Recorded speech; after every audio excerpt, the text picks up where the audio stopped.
Shalom Aleihim. Bapak Yahweh memberkati saudara sekalian. Haleluya. Pada pagi ini saudara-saudara, sebelum saya menyampaikan firman Tuhan, kita kedatangan tamu dari Jakarta. Beliau ini adalah Bapak Kristianta.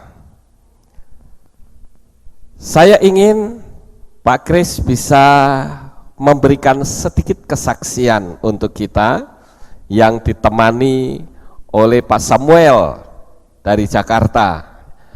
Pak Kris ini hari ini akan baptis pembaharuan, saudara. Nah, untuk itu saya mengundang Pak Kris untuk bisa maju ke depan. Mana Pak Kris? Maju ke depan, mari Pak, sini. Ya. Ditemani Pak Samuel boleh? Ya. Ayo ditemani Pak.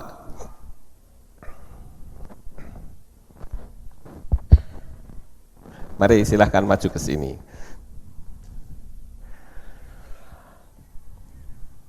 Nah, saudara-saudara, kita akan dengar kesaksiannya. Mungkin Pak Kris bisa memperkenalkan diri, kenapa bisa ada di tempat ini, ya. Nanti mungkin bisa dibantu sama Pak Samuel. Silakan. Ya.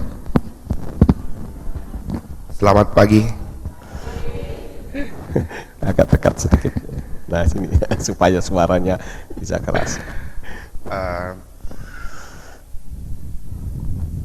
Pertama kali saya berdiri di atas mimbar gereja seperti gimana ya? Kaku ya. Nggak apa-apa, tenang saja. Saya sudah lama mengikuti pengajaran Pak Lukas dari YouTube.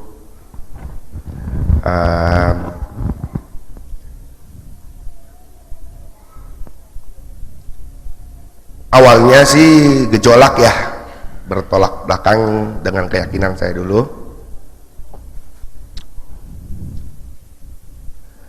Tapi saya ikuti terus.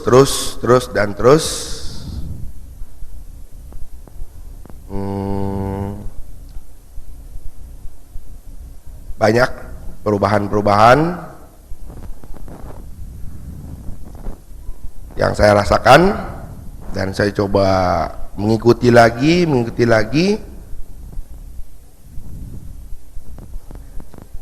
Akhirnya saya ngambil kesimpulan, saya ikutin. Saya mau dibaptis ulang.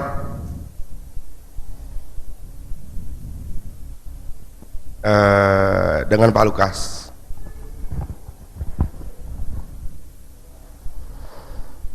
Perjalanan saya ke sini banyak tantangan ya. Ada aja halangannya, tapi intinya saya sampai ke sini dengan selamat. Mungkin bisa dibantu Pak Sam sedikit bercerita, mari sampaikan. Tetap di sini ya. Shalom saudara-saudara. Saya mengenal Pak Kris ini sudah lama, saudara-saudara. Jadi tadinya sebagai teman, cuman karena udah lama-lama kita udah menganggap sebagai saudara. Dan pada waktu saya mau baptis ke sini, saya udah mengenalkan sama Pak Kris ini bahwa Tuhan kita punya nama gitu. Dan saya udah kasih tahu, ternyata dia yang ini ikutin terus gitu dari YouTube. Waktu saya mau baptis ke sini, dia malah ngomong, "Kamu ngapain cepet-cepet?" Dia bilang gitu. Saya bilang, kita ngapain nunggu-nunggu gitu, kalau kita udah percaya sama Yesua, sama Bapak Yahweh, kita langsung dimeterai aja. Dan saya terus berdoa buat Pak Kris ini ya bisa menerima Bapak Yahweh gitu di dalam doa saya. Dan puji Tuhan di dalam perjalanan kehidupannya, baik di dalam pekerjaannya, di dalam setiap hari-harinya. Pak Kris ini saya yakin Tuhan punya rencana yang besar buat Pak Kris. Saya percaya apa yang dikerjakan Bapak Yahweh di dalam kehidupannya sementara ini memang terlihat sangat besar tantangannya. Dari mulai pada waktu berjalan ke sini aja, dia udah bilang sama saya juga kaget, Pak Sam, 2 minggu lagi saya mau pengen dibaptis, dia bilang gitu.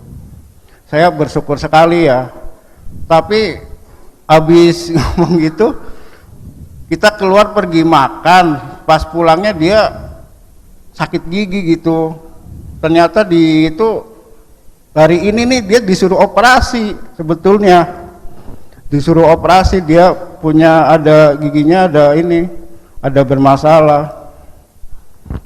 Tapi Pak Kris ini udah lewatin, jadi udah, oh ternyata dia udah berdoa, udah ini bisa diobatin gitu. Dia udah di dalam ini, dia udah bilang udah nanti sesudah itu bisa. Ternyata sampai sekarang pun di otek-otek itu nggak sakit gitu, puji Tuhan. Ternyata bukan itu aja, dari pas mau kesini juga dianya udah sembuh. Pak Kris ini ada karyawan juga kan, dia ada usaha di rumahnya, ada bikin sampo mobil sama semir ban mobil. Sekarang karyawannya yang sakit, dia sakit ambeien ya Pak, dia punya sakit ambeien gitu, harus dioperasi juga. Saya kaget, waduh, terus gimana, mau nggak mau orderan banyak, mau nggak mau dia udah terima uang, mau nggak mau kan harus diselesaikan. Sampai kerja sampai capek gitu. Saya bantu juga, pas saya juga lagi kosong saya bantu juga. Itu udah selesai kan pekerjaan, puji Tuhan udah selesai. Pas mau kirim ternyata juga kemarin dari Jumat, ternyata biasa ekspedisi itu tutupnya jam 5. Dia udah, wah ini kerjaan udah selesai, ternyata nggak keburu kirim juga.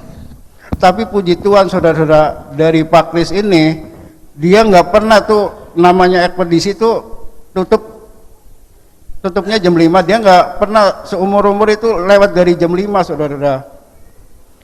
Pak Kris ini telepon ke ekspedisi, ternyata hari itu pas itu tutupnya jam 11 malam, nggak ada. Sampai sekarang juga dia ada loading gitu, jadi puji Tuhan dia bisa kirim barang juga, selesaikan kerjaannya. Kan kalau di Jakarta jam 5 sore itu, Jumat sore apalagi itu macet sekali saudara-saudara. Dari antara Tanah Abang Grogol itu mustahil itu ditempuh dalam waktu antara 2 jaman, mustahil. Ternyata itu cuma 1,5 jam dia antar balik lagi. Itu bisa heran, dia perkiraannya pulang bisa jam 9 malam. Dan dia kan Pak Kris ini mau meninggalkan keluarganya, mau ke sini. Dia ada punya 3 orang anak masih kecil-kecil sama istri. Dia udah bilang sama mama mertuanya suruh nemenin selama dia pergi ke sini. Nggak lama juga pas ini ada telepon, terusin aja. Ada telepon dari mama mertuanya bahwa nggak bisa datang, bapaknya mendadak sakit, panas gitu. Pak Kris langsung telepon saya, Pak Sam kayaknya nggak bisa berangkat ke sini. Kenapa Pak Kris? Oh, mertua saya sakit, dia bilang gitu. Terus emang kalau ini nggak ada yang jagain, nggak ada yang temenin, dia punya istri dan anak-anaknya di rumah. Terus saya ingat dia punya adik ipar, tapi saya nggak ingat dia punya yang cewek gitu. Saya ingatnya ada yang cowok, adik ipar dia namanya Lunglung. Saya bilang Pak Kris minta tolong Lunglung aja. Ternyata dia langsung ingat ada punya II-nya itu. Ternyata di telepon bisa, puji Tuhan. Akhirnya kita udah mau berangkat, masih ada lagi saudara hambatannya. Dari orang toko itu datang menyelesaikan segala utang-utang, saya nggak tahu, itu yang tahu jelas Pak Kris. Dia udah ini ternyata ya, waduh duit dari mana ini, ternyata puji Tuhan ternyata ada transferan masuk saudara-saudara. Itu sekitar 90-an ya Pak. Ternyata bisa diselesaikan juga pada malam itu juga. Begitu ada lagi satu kiriman sampo yang dia harus kirim, harus selesaikan saat itu juga. Cuman bukan ke ekspedisi, ke tempat lokasi. Itu udah dikemas, itu dari galon itu biasa udah di ini nggak bakalan bocor. Pas mau dimasukin ke mobil, miring dikit bocor saudara-saudara. Tapi dia dibisikin sama Roh Kudus, udah jalan aja. Dia masih ada 2 jerigen lagi, udah nggak usah kamu pikirin. Sepulang kamu bisa kirim. Dan udah kita sepakat, udah Pak Kris kita jalan. Akhirnya jam 12 malam kita baru jalan dari Jakarta sampai ke sini jam 12 siang dengan selamat. Puji Tuhan, Bapak Yahweh memberkati. Jangan turun dulu. Saya akan sedikit memberitahu saudara-saudara. Pak Kris ini dulu bersama dengan Pak Samuel pernah menjumpai saya di Hotel Swiss Bell Inn di Jakarta sewaktu saya mau berangkat ke Eropa. Kami berbincang-bincang sedikit, tiba-tiba beberapa waktu kemudian Pak Sam memberitahu ke saya bahwa Pak Kris sekarang sudah menerima Yahweh di dalam Yeshua HaMashiach.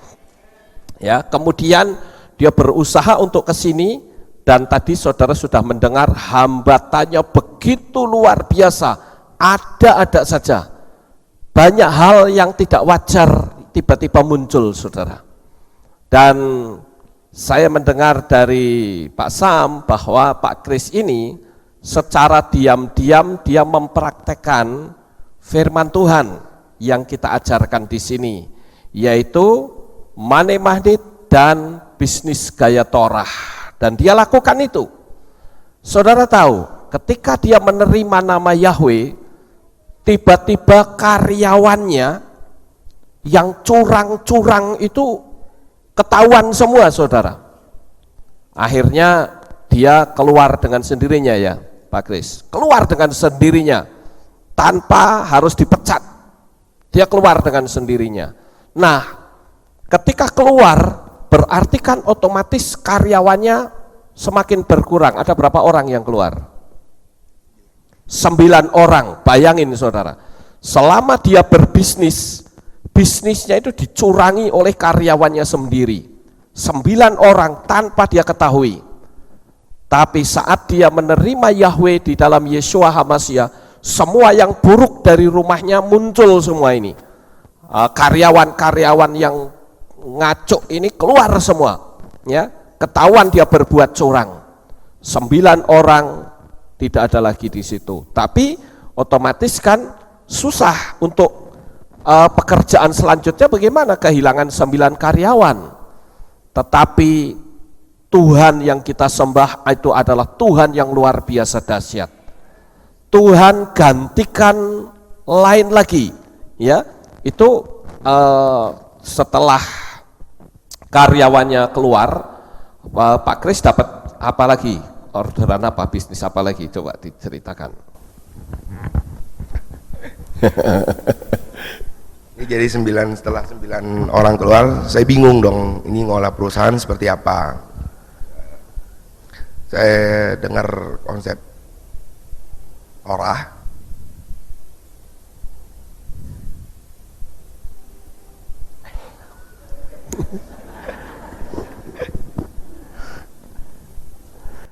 ya Pak Kris ini kalau dia berbicara tentang kasih Bapa selalu nggak tahan ya, dia menangis. Kemarin pun saat saya suruh bercerita, dia banyak mencucurkan air mata karena kasih Bapa yang sedemikian luar biasa dia curahkan kepada Pak Kris. Ya, Nah, setelah saya dengar konsep Bapak kami bahwa kita adalah putra, Bapak harus memposisikan diri sebagai putra. Itu saya coba praktekkan dan saya praktekkan. Jawabannya langsung terasa nyata, sama seperti saya berbicara dengan bapak saya. Contohnya, di luar nalar ada tagihan beberapa ratus juta, saya berbicara, bapak saya minta uang,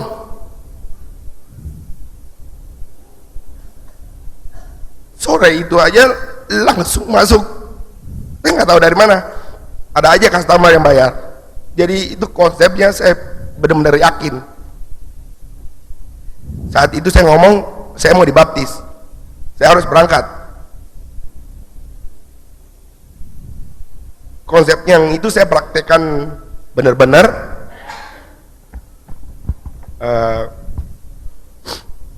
Setiap saya ada kesusahan, saya berbicara, Bapak Yahweh, saya memposisikan diri sebagai putra, berbicara kepada ayahnya. Setelah saya coba praktekkan itu benar-benar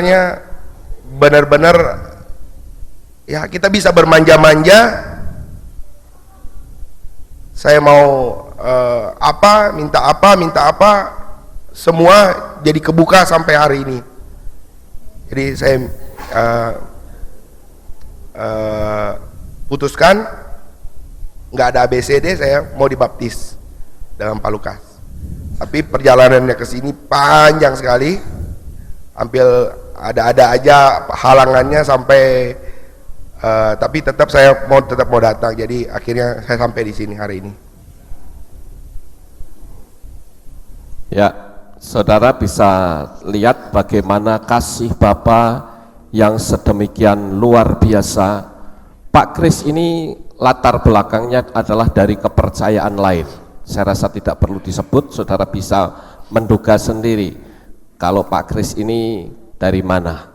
Tapi yang jelas saat ini dia sudah ada di dalam kasih Bapa Yahweh yang luar biasa, ya, dan akan datang banyak mujizat-mujizat lain yang akan menyerbu dia dalam perusahaannya maupun dalam kehidupan pribadinya. Haleluya, beri tepuk tangan untuk Tuhan. Terima kasih Pak Kris, Pak Sam, Bapak Yahweh memberkati. Haleluya. Baik, saudara-saudara, pagi ini saya akan mengajak saudara sekalian untuk belajar firman Tuhan. Mari kita buka kitab suci kita di dalam kitab Matius pasal 10. Kitab Matius pasal 10. Dan kita akan membaca ayat yang ke-14. Kalau sudah ketemu, saya akan mengajak saudara membacanya bersama-sama. Saya tunggu sampai semua menemukan ayat ini. Sudah ketemu, saudara? Lanjut. Kalau sudah, ayo kita baca bersama-sama. 1, 2, 3. Dan siapa saja yang tidak menerima kamu ataupun tidak mendengarkan perkataanmu ketika keluar dari rumah atau dari kota itu, kebaskanlah debu kakimu. Apa maksud dari ayat ini, saudara? Saya berusaha untuk merenungkan ayat ini cukup lama. Bertahun-tahun itu ada dalam pikiran saya. Dan kalau kita baca, Yesua mengatakan, kebaskanlah itu dari kakimu untuk peringatan bagi mereka. Tapi saya yakin pesan Yesua pasti tidak sampai di situ saja. Ada sesuatu pesan rahasia yang harus disingkap. Kenapa? Karena di sini saya melihat ada kunci, saudara. 3 kata kunci. Yang pertama adalah ketika kita mengalami penolakan. Yang kedua, keluar dari rumah atau kota. Yang ketiga, kebaskanlah debu. Coba saya baca ulang sekali lagi. Dan siapa saja yang tidak menerima kamu ataupun tidak mendengar perkataanmu, ketika keluar dari rumah atau dari kota itu, kebaskanlah debu dari kakimu. Jadi di sini yang pertama ada penolakan terlebih dahulu. Ya, tidak menerima kamu berarti menolak, betul tidak, saudara? Dan yang kedua, tidak mendengarkan perkataanmu, berarti mengabaikan, nggak dianggap kita ini, saudara. Dan ini konteksnya adalah penginjilan. Dan kalau kita melihat hal ini, ada 2 ini, ya, ketika kita mengalami penolakan, ketika kita keluar dari rumah atau dari kota, kita harus mengebaskan debu. Mengebaskan debu kakimu. Sekarang ada sebuah pertanyaan yang saya rasa perlu kita tanyakan, yaitu apa kaitannya penolakan dengan mengebaskan debu? Apakah dengan mengebaskan debu itu orangnya melihat? Bukankah ini dilakukan setelah keluar rumah atau bahkan keluar kota? Berarti ada pesan rahasia dari apa yang Yesua ucapkan.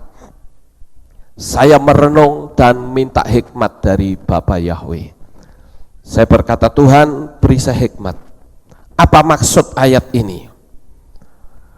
Misalnya saudara memberitakan Injil kemudian ditolak, saudara mengebaskan debu kaki begini, saya yakin itu sebuah kode rahasia. Dan akhirnya saya menemukan jawabannya, saudara. Jawabannya adalah ini.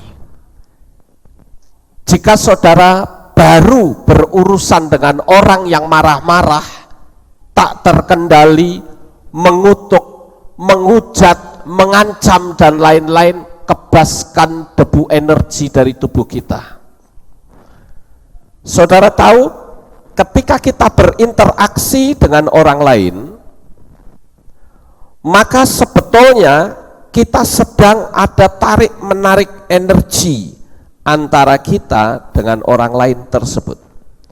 Apakah saudara memberitakan Injil, ataukah saudara berinteraksi dengan orang yang sedang punya beban, itu sebetulnya kita sedang tarik-menarik energi dengan orang tersebut. Pak Kris semalam sempat bercerita kepada saya, beberapa puluh tahun yang lalu Pak Kris ini pernah diinjili oleh seseorang, dan orang yang memberitakan Injil itu dia memanggil nama Yahweh. Tetapi karena Pak Kris ini adalah orang dari kepercayaan lain, orang yang memberitakan Injil itu diusir, saudara. Yang memberitakan nama Yahweh itu diusir. Udah kamu pergi dah, aku gak suka dengan kamu. Kamu apa sih yang kamu bicarakan? Oh Pak, saya akan membicarakan tentang nama Yahweh. Enggak, kamu keluar, pergi. Diusir, saudara. Lalu yang membuat Pak Kris ini terkejut adalah ketika dia melihat orangnya nggak ada. Orangnya hilang, dia tanya kemana-mana. Kamu lihat nggak tadi ada orang yang masuk ke rumah saya? Nggak ada katanya. Dan saya melihat dari cerita Pak Kris ini, beliau ini diintai terus oleh kematian. Dia pernah mengalami kecelakaan sampai masuk ke kolong mobil dan sebagainya.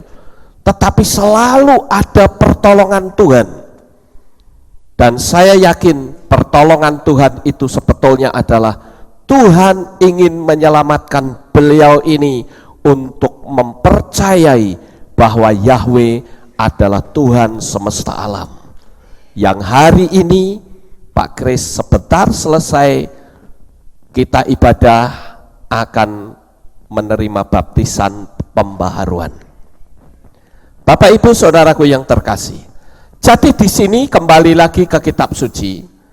Ketika seseorang mengalami penolakan, sebetulnya penolakan itu merupakan debu-debu yang berterbangan di dalam tubuh kita.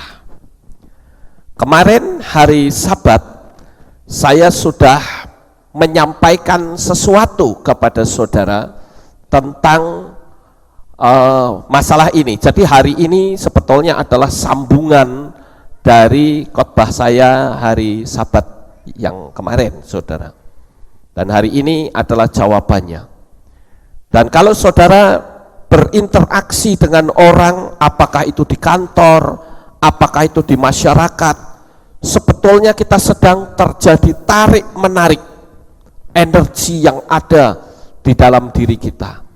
Makanya jangan heran kalau sekali waktu saudara merasa, kenapa ya kok saya ini tiba-tiba kok malas untuk ibadah. Saya pernah bertanya kepada seseorang yang malas atau jarang kebaktian. Saya tanya, loh Pak kok enggak kebaktian, kenapa? Saya ini kayak males sih. Loh kenapa kok malas? Ya enggak tahu, males saja. Saudara tahu, orang yang berkata seperti itu, sebetulnya energi orang itu sudah habis. Makanya saya sekarang mengatakan bahwa jikalau saudara dalam 1 minggu enggak ibadah, kecuali kalau tidak ada tempat di mana nama Yahweh dimuliakan, ya. Jika 1 minggu saudara tidak ibadah dan saudara tenang-tenang saja, saya sudah bisa memastikan engkau bermasalah besar dengan Tuhan. Terserah saudara mau terima atau tidak ungkapan saya, tetapi inilah yang Tuhan tanamkan di pikiran saya. Tuhan katakan, sampaikan kepada jemaatku bahwa kalau 1 minggu mereka tidak ibadah dan hatinya tenang, tidak mengalami kegelisahan, orang tersebut punya masalah besar dengan aku. Nah, saya harus sampaikan. Kenapa kadangkala tiba-tiba orang malas bekerja, malas makan, malas ibadah, itu sebetulnya secara tidak sadar energi mereka itu tersedot orang lain tanpa mereka ketahui. Ketika kita berjumpa dengan orang yang punya beban, punya masalah, apalagi yang marah-marah, saudara tahu, secara alam supranatural itu mereka menaburkan debu dalam diri kita. Dan kita harus mengebaskan. Coba saja ketika saudara berhadapan dengan orang yang emosi. Setelah orang itu pulang, kalau kita peka ya, hati kita itu terasa capek. Capek sekali. Kenapa? Karena energi kita ikut keluar, saudara. Begitu juga ketika ada orang yang mengharapkan sesuatu dari kita, menjamah kita di alam roh, energi kita itu keluar. Saudara masih ingat bagaimana Yesua ketika dia berdesak-desakan dengan orang banyak, dan tiba-tiba ada seorang perempuan yang penuh kerinduan. Dia katakan, asal aku jamah ujung jumbai jubahnya, aku pasti sembuh. Dan saudara tahu, ketika perempuan itu menjamah, maka ada kuasa yang keluar dari dalam Yesua. Nah, hal yang seperti ini yang tidak pernah disadari oleh orang percaya. Yesua mengajarkan untuk kita membuang debu energi buruk yang menempel pada tubuh kita, yang bisa mempengaruhi kehidupan kita. Kadangkala hidup kita di hari ini terasa seolah-olah seperti sial. Pergi ke kantor terlambat, di kantor dimarahi bos, mau melakukan apa saja selalu salah. Itu berarti ada debu-debu yang menempel dalam diri kita yang tidak kita sadari. Saya selama ini terus bergumul, saya mendapatkan hikmat. Jadi saat saudara mau pergi atau apapun, usahakan untuk membentengi diri. Ketika saudara berhadapan dengan orang yang emosi, orang yang marah, ketika orang itu pergi, kebaskan debu-debu roh yang ada di dalam tubuh kita yang menempel ini, saudara. Dan itu yang dilakukan Yesua, mengajarkan kepada murid-muridnya ketika engkau memberitakan Injil dan kamu ditolak, sekalipun yang ditolak itu Injilnya, tapi secara manusiawi kita ikut tersinggung, kita ikut sakit, betul tidak saudara? Coba kalau saudara memberitakan Injil, kemudian orang itu mengusir, misalnya seperti waktu Pak Kris mengusir, oh pasti orang itu terasa sakit sekali. Ya. Saudara ingat pada waktu orang-orang percaya itu dianiaya, Tuhan ikut sakit, saudara. Ingat pada waktu Saulus mau membunuh orang-orang Nasrani yang ada di Damsyik, dan Yesua menampakkan diri dalam bentuk cahaya. Pada saat itu ada suara, Saulus, Saulus, mengapa engkau menganiaya aku? Yang dianiaya siapa? Orang, tapi yang mengalami sakit itu Tuhan. Sama seperti ketika orang menolak saudara, apa saja, apakah itu soal pekerjaan, apakah itu soal memberitakan Injil, saat saudara pulang, hati saudara akan terasa tidak nyaman, betul tidak? Ya, itu debu roh sebetulnya, dan itu yang harus dikebaskan dari diri kita. Ketika saudara merasa dihina orang, misalnya di jalanan, ya, kita salah jalan sedikit, lalu orang itu memaki kita dengan kebun binatang, diucapkan begitu, kan hati kita nggak nyaman, sampai di rumah nggak nyaman. Nah itu sebetulnya ada debu-debu energi buruk yang tertabur dari mulut orang itu kepada kita, dan kita harus mengebaskan dari dalam tubuh kita. Bila perlu saudara buka baju, kebut-kebut gini, pakai lagi, dan saudara katakan damai sejahtera masuk dan kuasai hidup saya, nanti akan netral.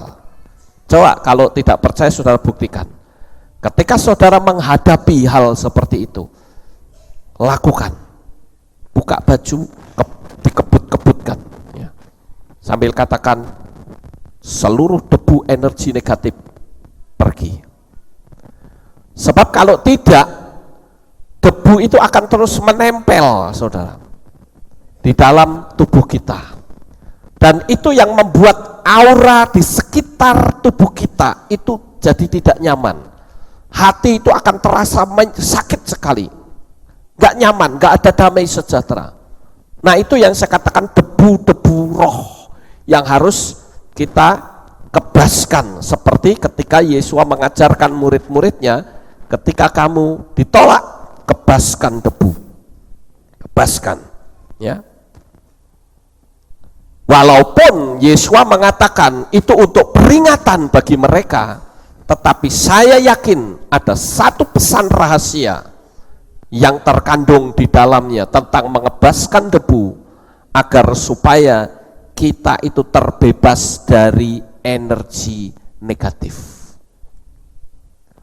Nah, Orang yang berinteraksi dua arah seperti ini, saudara, ini sebetulnya sedang terjadi tarik-menarik energi, kekuatan alam supranatural. Coba saja ketika ada orang yang berbincang-bincang, misalnya dia mengalami satu beban yang berat sekali, dia sampaikan, maka orang ini akan terasa seperti ada hit, ya, hantaman di alam supranatural. Dan kalau itu terus menerus, debu roh itu akan menumpuk, energi negatif itu akan menumpuk. Makanya ada istilah orang bilang, oh itu terjadi transfer roh.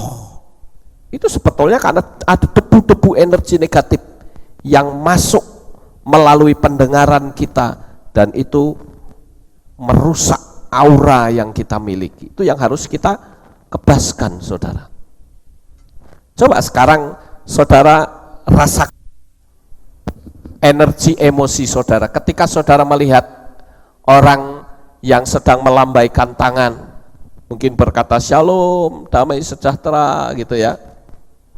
Dengan saudara melihat orang yang seperti ini, dua ini, saudara bisa nggak merasakan energi yang ada di hati saudara? Kalau saudara lihat yang seperti ini, nyaman sekali bukan? Tapi coba lihat yang seperti ini, waduh nggak nyaman ya. Nah itu sebetulnya adalah energi yang kita tangkap. Jadi di dalam diri kita itu mampu menangkap sinyal-sinyal energi yang datang dari luar. Nggak usah bentuk manusia deh, seperti ini saja. Coba ini ada 3 ya. Ini namanya apa sih ini yang bunder-bunder begini ini, Mr. Goofy apa ya? Apa? Emoticon. Nah ini, coba saudara lihat di sini. Saudara lihat gambar yang sebelah sini dan gambar sini, nyaman yang mana? Ini A, ini B. Nyaman yang mana? Nyaman B. Hanya melihat saja, saudara bisa merasakan energinya.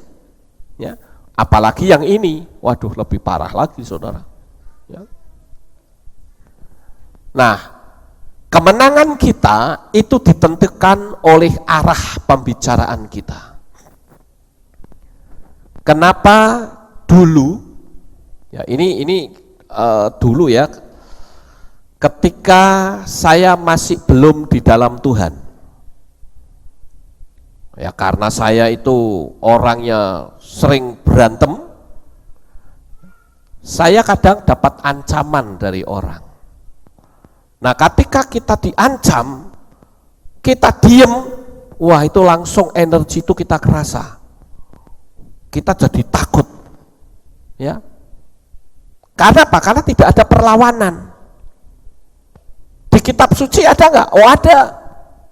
Ketika Elia diancam oleh Ratu Isabel, karena dia tidak melakukan perlawanan, dia takut. Makanya dulu, ya mungkin karena saya ada sedikit punya ilmu bela diri, sehingga ketika ada orang yang ngancam, saya selalu membalas. Coba aja kita buktikan, kita ketemu di mana, kita duel deh. Selalu begitu, saudara. Sehingga saya sendiri tidak terintimidasi.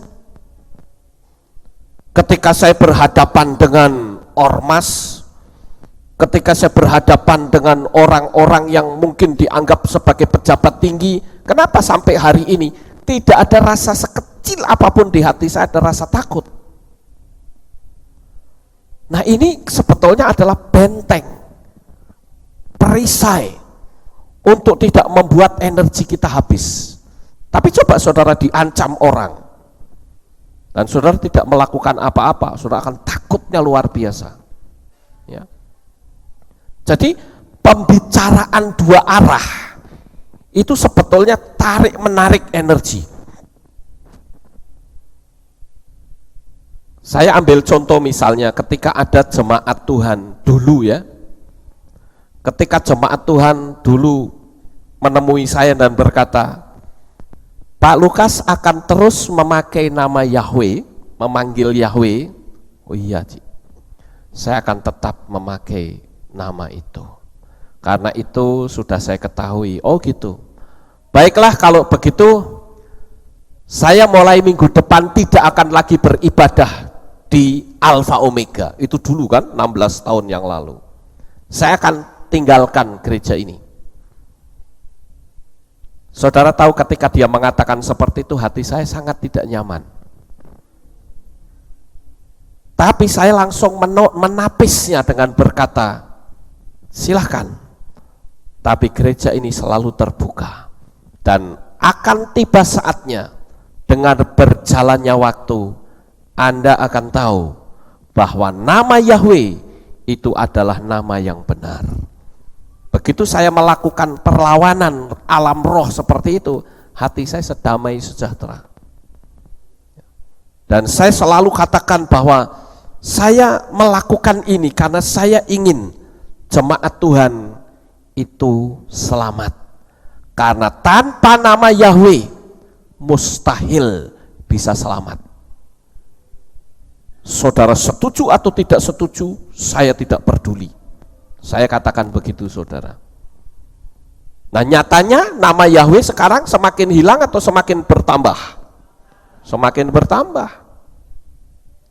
Jadi interaksi itu terjadi saling tarik-menarik. Kalau kita tidak segera mengantisipasi, energi kitalah yang habis, saudara. Nah, coba kita lihat. Elia mengeluarkan energi besar saat berhadapan dengan nabi-nabi Baal. Saya tidak perlu baca ayatnya, saudara kalau mau baca sendiri di rumah, ya catat saja. Tetapi sayang dia tidak segera mengisi energinya, sehingga saat diancam Isabel menjadi takut dan bersembunyi. Saudara tahu, di Indonesia ini sekarang sedang terus diancam oleh ISIS. Dan sekarang ada gerakan-gerakan di luar sana. Bahkan gerakan ini datangnya justru dari umat muslim sendiri. Mereka mengatakan dengan satu kata kunci, aku tidak takut. Itu energi clear, saudara. Ketika diancam kita ketakutan, kita akan stres, energi kita habis. Dan kita akan seperti Elia, ngumpet di padang, sembunyi, saudara. Menjauh dari kerumunan orang. Ketakutan. Dan kalau sudah ketakutan tidak bisa diantisipasi, itu berbahaya. Dan saya katakan kata ketakutan itu tidak hanya bicara soal ancaman, tetapi ketika saudara melihat, misalnya, mohon maaf kalau seorang perempuan mungkin sedang mandi, kemudian saudara melihat di payudara kok ada benjolan, langsung otaknya berkata apa? Kanker. Takut gak kira-kira? Oh, takut, saudara.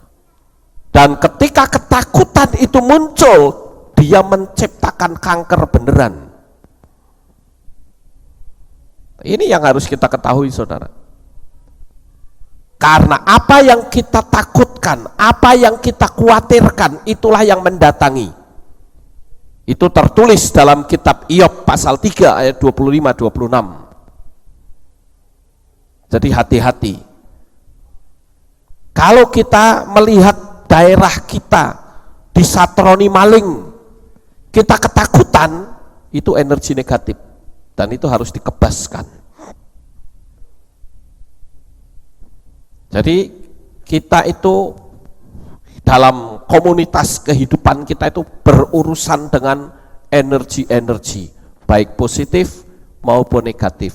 Tinggal mana yang masuk dalam diri kita lebih banyak. Pada posisi apa energi kita itu keluar? Yang pertama adalah pada saat orang menjamah kita di alam roh, misalnya dirasani, dikutuk orang, diharapkan, dijadikan bahan pembicaraan orang dan lain-lain. Sebenarnya sinyal ini sudah sering kita alami. Misalnya kita jalan tersandung-sandung, makan tergigit-gigit, mata berkedip-kedip sendiri, perasaan tidak enak dan sebagainya, ini sebetulnya sinyal-sinyal penting yang ditangkap oleh tubuh kita tanpa kita sadari. Mungkin kita dianggap, wah itu kan wajar ya, misalnya seperti ada mata kedutan dan sebagainya.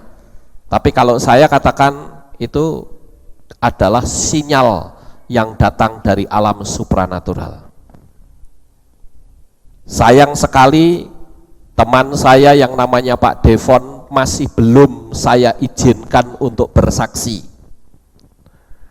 Ya, Pak Devon itu punya kepekaan pada saat dia mendapatkan serangan dari kuasa kegelapan, itu selalu sinyalnya itu di mata. Dan apa yang dirasakan itu betul-betul terjadi. Tapi mohon maaf, saya belum bisa mengizinkan, tunggu tanggal mainnya, karena ini sedang dalam proses Tuhan yang sangat luar biasa, yang membuat dia nanti akan memberikan kesaksian dengan cerita yang sangat menarik. Saya tahu skenarionya sudah ada, tapi saya bilang Pak Devon jangan cerita sekarang dulu, tunggu tanggal mainnya. Setelah saya izinkan silahkan Anda bercerita. Nah, ini kepekaan itu penting sekali ya. Jadi jangan sampai kita menganggap ini nggak ada apa-apa, ini hanya sesuatu yang wajar. Kalau saya katakan tidak, itu sebetulnya adalah sinyal-sinyal ya yang datang, yang ditangkap oleh tubuh kita. Pada posisi apa energi kita itu keluar? Pada saat kita berbicara, apakah sebagai pengkhotbah, entertainer, motivator, menasehati anak, dan lain-lain. Pernahkah saudara mendengar orang berkata, aku ini sudah capek memberi nasihat kepada dia? Itu artinya apa? Energi yang saudara miliki itu sudah mulai berkurang. Saya kalau menyampaikan khotbah saudara, biasanya pagi dan sore hari Minggu, selesai saya khotbah, saya selalu duduk di ruang tamu dan saya nge-charge kembali energi saya, karena saya langsung duduk itu sudah lemes semua, energi saya keluar, dan itu harus saya charge kembali. Itu satu bukti bahwa berbicara itu terjadi interaksi. Ketika saya ngomong seperti ini, saya sedang mengeluarkan energi saudara, bukan energi tenaga biasa loh, tapi yang saya maksud adalah energi supranatural. Ya, energi supranatural itu keluar. Kemudian yang berikutnya, pada saat apa energi kita itu keluar? Yaitu pada saat kita menghadapi banyak pekerjaan, tapi waktu kita sangat sedikit, energi akan terkuras dengan cepat sekali, dan ini yang dimaknamakan stres atau tekanan. Saudara di deadline waktu dan pekerjaan saudara belum selesai, itu hati nggak nyaman. Orang Magelang nyebutnya apa? Kemrungsung, betul ya? Orang kalau kemrungsung kan nggak nyaman saudara. Itu energi itu keluar.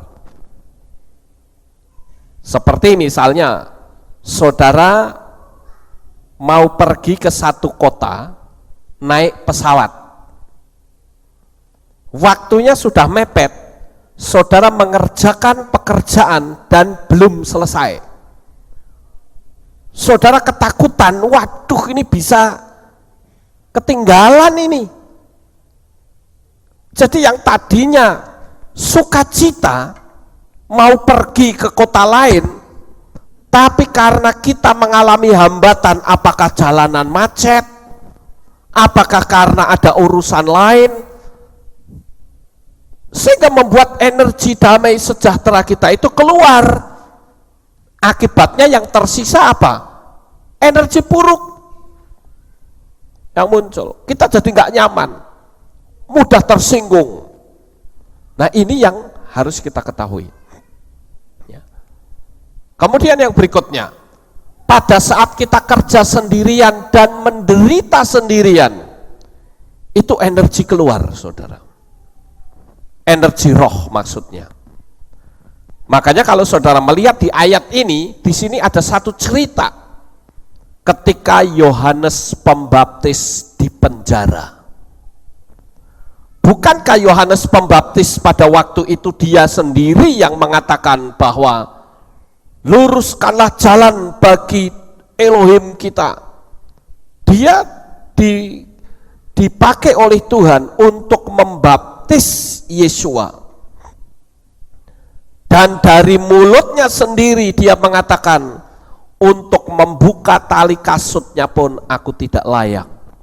Tetapi saudara lihat ketika Yohanes di penjara, energi rohnya itu keluar begitu banyak, sehingga dia ragu kepada Yesua.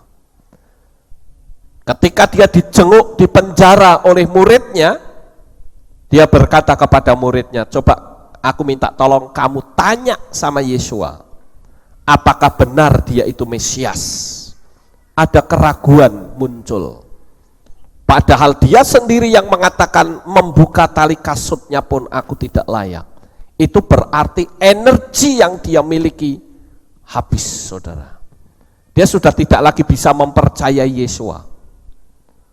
Contoh lain, ketika saudara ada di Kehilat ini, saudara memiliki iman yang luar biasa, tetapi faktanya ketika di luar saudara menghadapi problem yang begitu berat, dan saat orang lain seolah-olah tutup mata dan tidak menolong. Berapa banyak orang-orang percaya yang harus meletakkan kepercayaannya ketika ada orang dari agama lain yang menolong, karena dia tidak mengerti akan hukum supranatural. Tetapi ketika dia memahami tentang hukum alam supranatural, saat dia menghadapi tantangan yang besar dan orang-orang seiman tidak bisa memberikan pertolongan, tetapi justru yang memberi pertolongan itu dari kepercayaan lain, seharusnya orang tersebut tidak pindah agama, tetapi seharusnya orang itu bersyukur luar biasa betapa besar kasih Bapa Yahweh, karena orang-orang seiman tidak bisa menolong, tapi Bapa Yahweh sanggup memakai orang dari kepercayaan lain untuk menolong di dalam kehidupannya. Sampai di sini paham, saudara-saudara? Kalau kita mengerti, kita bisa mengebaskan debu-debu energi negatif keluar dari diri kita. Jangan malah kita menghakimi orang lain. Saya pernah ketemu dengan seorang jemaat, saudara. Ketika dia butuh sesuatu, dia minta. Ya, saya kasih. Minta lagi, saya kasih. Tapi lama-lama kan saya juga punya kebutuhan sendiri. Saya nolong orang juga bukan 1-2 orang. Nah, saat itu saya mulai menghentikan. Kenapa? Karena tak suruh kebaktian nggak mau. Coba kamu kebaktian. Oh iya. Ya, orang Magelang itu paling enak ya, saudara, mengatakan kamu kebaktian ya. Oh iya, senang saudara. Dengernya itu senang. Tapi apakah dia datang? Tidak.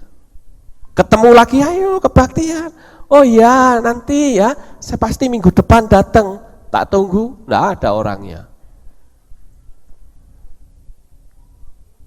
Sehingga saya berpikir saya harus menghentikan orang ini. Karena kalau tidak, emangnya saya Tuhan apa? Iya toh? Saya lebih suka menolong orang yang mengutamakan Tuhan terlebih dahulu daripada mengutamakan duit saya. Dan saudara tahu, ketika dia SMS tidak saya balas, apa yang dia lakukan? Dia bilang, wah, ternyata orang miskin itu tidak diperhatikan. Terus dia SMS lagi, wah ternyata katanya pendeta yang bicara kasih, gak ada kasih sama sekali. Dalam hati saya semakin saya tidak simpatik dengan kamu, ya. Emang gua pikirin yang tahu saya memiliki kasih atau tidak bukan kamu, tapi Bapak Yahweh. Ya toh? Saya bahkan berkata, oh pantes dia hidupnya miskin terus. Karena seperti itu, saudara. Makanya saya katakan kepada saudara, kita harus memiliki mental yang luar biasa. Saya dari dulu pantang minta duit sama siapapun. Betul. Makanya saya berani kaor-kaor dari mimbar ini. Pernahkah ada jemaat yang saya mintain duit? Tidak pernah ada. Ya. Kenapa? Karena saya tahu bahwa Tuhan saya itu adalah Tuhan yang ajaib. Manusia boleh menutup rezeki saya, tetapi kalau Tuhan yang mau membuka, tidak ada kekuatan manusia manapun yang akan bisa menutupnya. Itu satu prinsip yang saya pegang sampai hari ini, saudara. Jadi saya ingin jemaat Tuhan yang terkasih, andalkanlah Bapak Yahweh saja, dia tidak akan pernah mengecewakan saudara. Kita lanjut. Inilah orang-orang yang energinya terkuras. Coba rasakan energi emosi kita saat saudara melihat kayak begini, ya. Coba saya ingin saudara lihat gambar ini. Lihat, perhatikan baik-baik. Lalu saudara bayangkan seolah-olah ini saudara nih yang duduk di sini. Kerjaannya kayak begini. Kira-kira nyaman nggak? Waduh, nggak nyaman banget ya. Itu energi saudara sudah rasakan loh. Ya. Kemudian coba saudara lihat ini, ya. Energi emosi kita terasa sangat lelah melihat gambar seperti ini. Saya sedang menanti seseorang, ya saya tidak perlu sebut namanya, dari luar kota, yang pekerjaannya hancur, dan di SMS dia cerita begitu panjang. Saya hanya menemukan satu hal, bahwa orang ini terlalu banyak menerima debu energi negatif. Begitu energi negatif itu dikebaskan, ganti dengan energi kekuatan alam supranatural dari keempat penjuru angin, saya sudah ajarkan kepada saudara, maka semuanya akan berubah. Ya. Makanya kalau saudara lihat seperti ini, wah capek loh kita lihatnya saudara. Ini juga coba rasakan energi emosi kita. Ini terasa lelah sekali kita melihat seperti ini. Apa akibatnya ketika energi itu terkuras habis? Hidup kita tidak bahagia dan terkadang mencari jalan keluar untuk bunuh diri.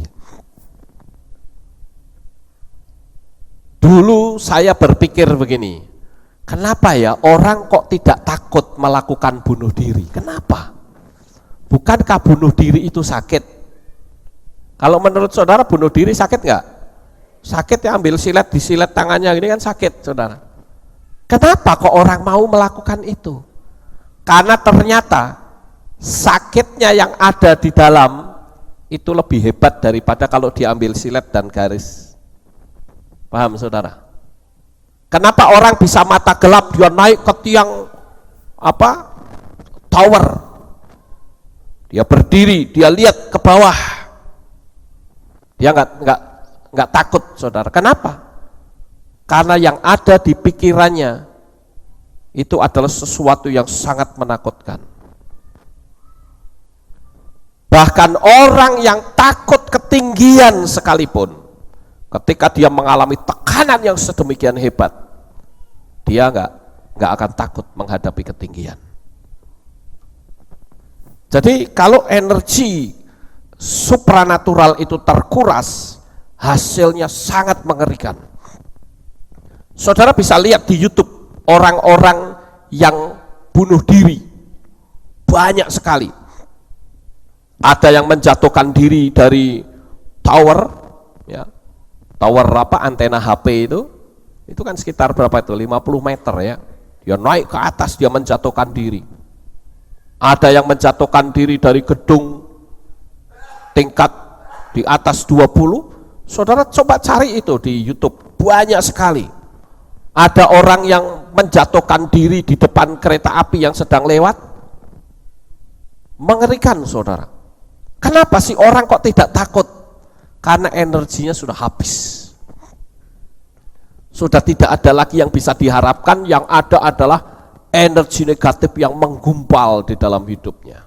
Sebetulnya itu bisa diantisipasi. Kalau ada teman yang menolong, memberitahu, mendoakan, energinya dinetralisir kembali, dan ditambahi dengan energi positif, maka rezeki orang itu, berkatnya akan mengalir dengan sangat luar biasa. Yang kedua, apatis, hidup segan, mati tidak mau. Hidupnya pengen hidup, dia nggak mau. Saya pernah mengkonseling seorang anak muda, bukan dari Kehilat kita. Saya tanya, kamu visi dan impiannya apa? Dia bilang, saya nggak punya visi dan impian. Wah, kamu masih muda loh, nggak punya visi dan impian? Enggak. Lah terus kehidupan kamu ke depan bagaimana? Saya sudah nggak pingin hidup, mati tapi saya takut. Kan bingung, saudara. Hidupnya nggak mau, mati takut. Lah terus kamu bagaimana? Ya udah seperti ini. Sekarang kamu tak ajari, mau nggak? Saya cerita, begitu saya tanya dia diem, ya sudah saya cerita saja. Begitu sudah selesai saya cerita, saya tanya, kamu paham? Enggak paham. Jadi selama saya cerita itu pikirannya kemana-mana. Enggak bisa menangkap apa yang saya sampaikan, saudara. Jadi saya cerita 1 jam lebih ini kamu enggak tahu? Enggak. Gimana, saudara? Capek kan? Saya capek loh. Energi saya sudah keluar. Loh, terus sekarang yang kamu tangkap, saya cerita dari tadi yang kamu tangkap 1 kata aja, apa kira-kira? Nggak tahu. Coba, ngeri nggak? Anak muda loh ini. Tapi dia bukan dari Kehilat kita. Dan saya yakin anak-anak muda di Kehilat kita tidak seperti itu, saudara. Amin. Anak-anak muda di Kehilat kita adalah anak-anak yang dinamis, anak-anak yang punya potensi yang hebat, anak-anak yang punya kecerdasan yang luar biasa. Ya karena dia tidak terbiasa, ya, mendengar motivasi, dia nggak terbiasa. Jadi ketika saya ceritain macam-macam, lo nggak tahu, paham nggak? Enggak. Lah terus tadi saya cerita apa? Ya nggak tahu, pokoknya nggak ngerti aja. Ya wes lah karepmu. Ya sekarang kita lihat lagi, datang penyakit-penyakit aneh dan berkat materi menjadi semakin jauh. Hati-hati, lawan bicara kita akan menyebabkan energi kita banyak keluar tanpa kita sadari ternyata sudah habis. Saudara perhatikan Salomo, tahu Salomo? Anaknya Raja Daud. Salomo, kalau saudara perhatikan, dia hidupnya itu sukses, dan salah satu yang menarik bagi Salomo adalah dia tidak pernah mau bergaul dengan orang yang energinya negatif. Tidak pernah. Tapi dia selalu berurusan dengan orang-orang yang berenergi positif. Kalau dia ketemu dengan orang yang energinya positif, dia sukacita sekali. Tapi dengan orang energi negatif, dia akan menjauh. Orang-orang yang sukses, dia akan lakukan itu, saudara. Yang berikutnya, dimanapun kita berada, kita akan berhadapan dengan vampir kehidupan, atau kita dapat transfusi energi. Bagaimana jika kita berada dalam komunitas vampir kehidupan? Saya pernah konseling dengan seorang anak muda, saudara-saudara. Dia dari kota lain. Dia cerita kepada saya begini, Pak Lukas, saya punya komunitas mahasiswa. Oh ya? Saya ada di sana. Tetapi komunitas saya ini aneh. Anehnya kenapa? Setiap kali saya itu nilainya tinggi, teman-teman saya ini menjauh dari saya. Seolah-olah seperti ada rasa cemburu, gak suka dengan saya.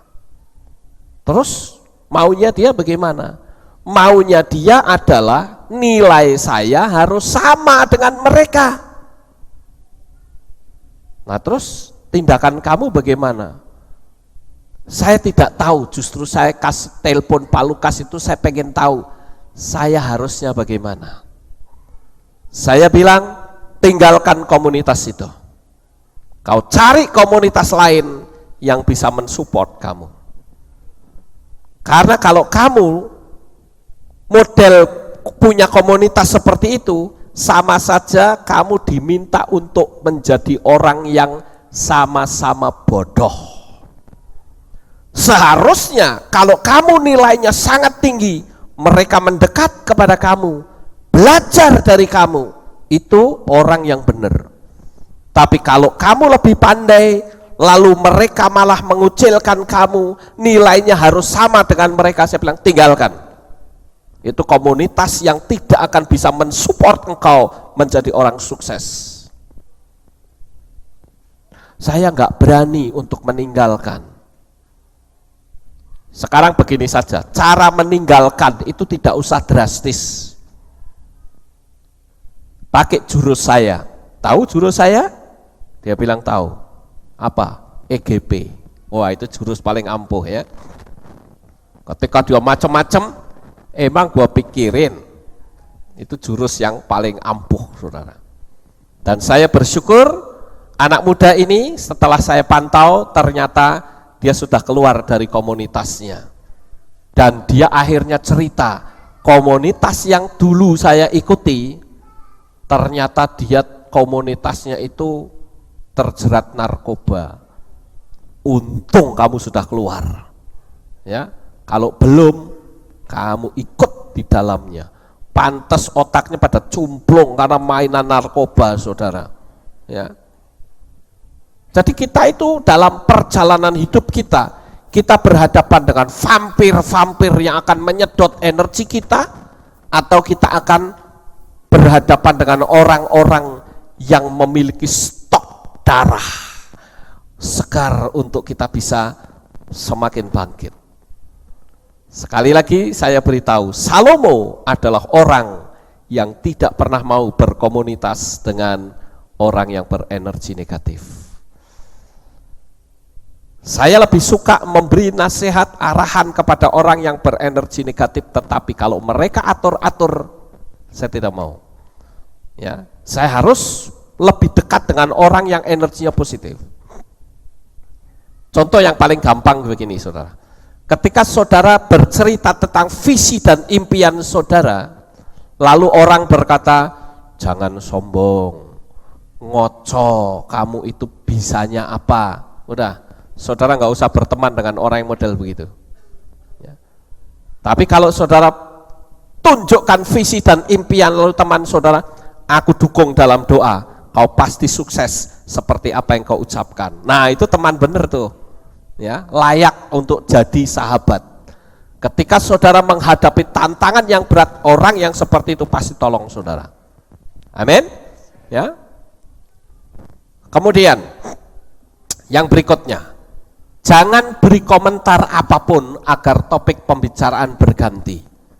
Ketika saudara berkomunitas dan orang mulai memberi masukan-masukan energi negatif, jangan kasih komentar, saudara. Lebih baik diam.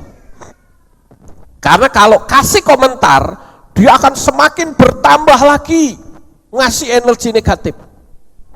Dan hasilnya semakin negatif. Saudara semakin habis energinya. Debu-debu energi negatif itu akan menempel semakin penuh dalam diri saudara. Kemudian yang berikutnya, yang kedua, hati-hati jika dipancing untuk terlibat pergunjingan. Siapa tahu saudara sedang dijebak agar saudara bisa ikut dipersalahkan. Bila pergunjingan itu bermasalah, menyangkut hukum. Hati-hati, saudara. Berapa banyak kita melihat di luar berita-berita di TV, orang yang tadinya tidak tahu apa-apa, hanya soal komentar kena jerat hukum. Saya sering melihat hal itu di luaran, saudara. Orang itu tidak terlibat apa-apa, hanya berkomentar saja. Ternyata dia bisa kena hukum. Makanya kalau ada orang yang menyangkut masalah hukum, saudara mesti teliti, hati-hati. Jangan sampai saudara ikut komentar yang saudara sendiri tidak tahu, akibatnya saudara sendiri yang rugi. Jadi lebih baik diam, alihkan perhatian ke tempat yang lain, ya. Seperti ini. Jangan terpancing atau terlibat. Karena kita tahu gini, siapa tahu saudara sedang dijebak. Apalagi di dunia politik, wah itu ngeri, saudara. Penuh jebakan-jebakan di sana. Yang berikutnya, ya, hindarilah dari komunitas tersebut, apalagi kalau saudara bukan orang yang vokal atau pemberani, energi saudara pasti habis. Saudara akan terus diintimidasi. Dan saya yakin saudara praktek ini, energi positif saudara akan semakin kuat. Dan otomatis saudara akan nonton mujizat. Bukan mujizatnya orang lain, tapi mujizatnya saudara sendiri. Kemudian yang berikutnya, diam dan alihkan pikiran saudara ke tempat yang lain. Ketika saudara didesak terus, ya, dengan kata-kata yang berenergi negatif, ayo, daripada saudara ngasih komentar salah, lebih baik saudara diam, bayangkan visi dan impian saudara. Misalnya saudara punya visi, oh aku ingin punya rumah, bayangin aja itu. Daripada saudara dengerin kata-kata yang bisa menjerat ke proses hukum. Coba saudara praktekkan, dan saya akan lihat mujizat saudara semakin jelas, semakin nyata, karena saudara alami sendiri. Yang berikutnya, belajarlah berani untuk menegur. Jangan pakai budaya Jawa, ora enak, tapi saudara rugi sendiri. Lebih baik saudara menegur, tetapi negurnya pun harus dengan kasih. Jangan negur dihakimi, tidak boleh, saudara. Biasanya orang paling senang kalau menghakimi orang lain. Tapi kali ini menegur dengan kasih, dipanggil empat mata, kasih tahu. Saya merasa kok tidak sependapat dengan Anda, itu karena kalau ditinjau dari kitab suci begini, kita terangkan. Ya. Kalau orangnya tidak bisa terima, ya sudah, kita sudah lepas dari hutang darah. Trik-trik yang seperti ini, saudara, itu akan sangat menguntungkan ketika saudara keluar bermasyarakat dan saudara menjaga energi debu-debu yang buruk itu, saudara kebaskan, keluarkan. Maka yang ada adalah saudara akan hidup sukses, saudara hidup berhasil. Dan pagi ini saya percaya Bapak Yahweh sudah mempersiapkan banyak mujizat-mujizat besar untuk saudara mulai hari ini sampai selama-lamanya. Sukses besar untuk saudara, Bapak Yahweh memberkati. Haleluya. Kita tunduk